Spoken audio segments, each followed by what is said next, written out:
So you wake up, your heart is pounding, your mind is completely racing from the most epic, vivid, cinematic adventure you've ever experienced in your life. You sit up to tell your partner about it, you open your mouth and it's gone. Just poof, evaporated into thin air in a matter of seconds. Honestly, it is a universally frustrating experience. I mean, we spend about a third of our lives asleep, and a huge chunk of that time is spent dreaming. Yet for most of us, these nighttime narratives just slip right through our fingers the very moment we open our eyes. So where do they actually go? Are dreams really just that fragile? Or is there something way more active happening here?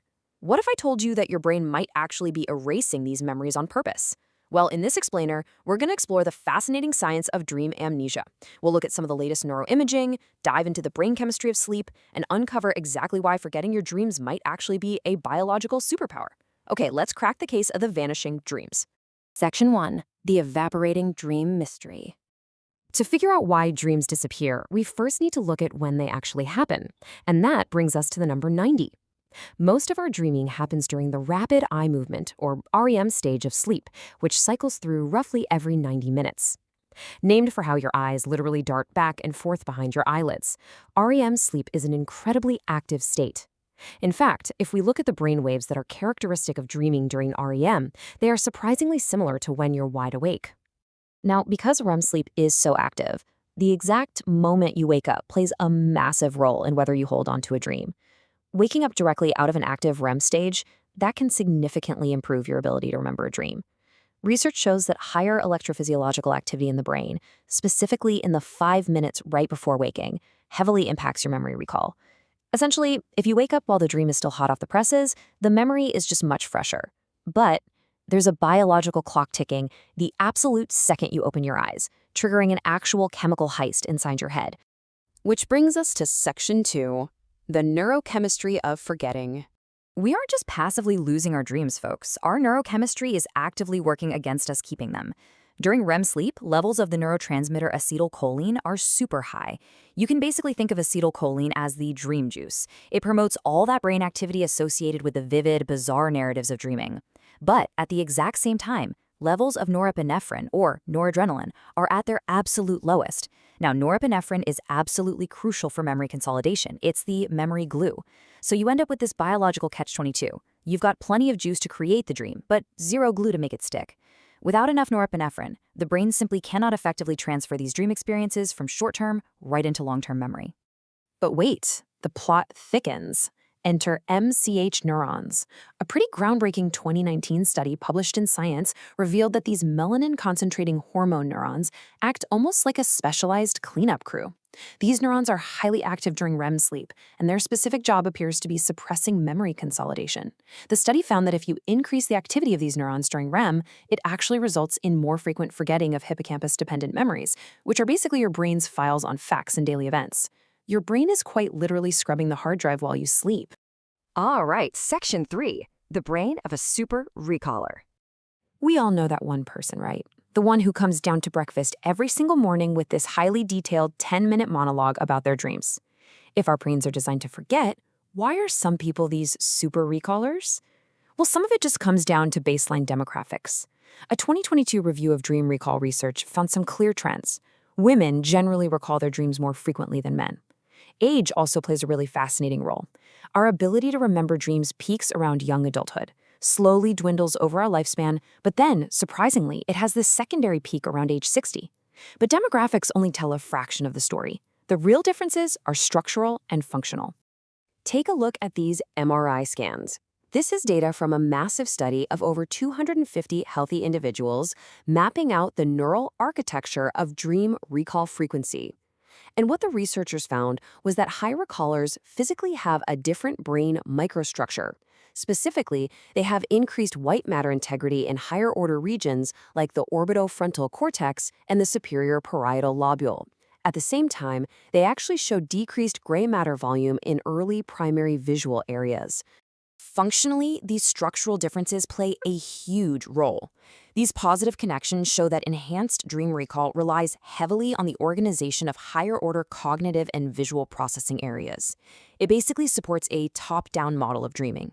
High recallers just have better structural wiring in the frontal orbital cortex, which is a region essential for imagination, processing reward values, learning associations, and constructing narratives.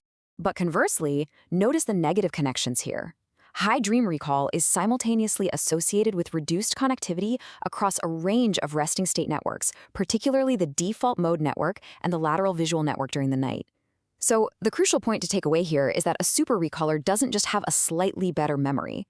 Their brain's entire resting state architecture is wired differently, completely priming them to generate and encode complex internal narratives. Section 4. Emotional reactivity in sleep.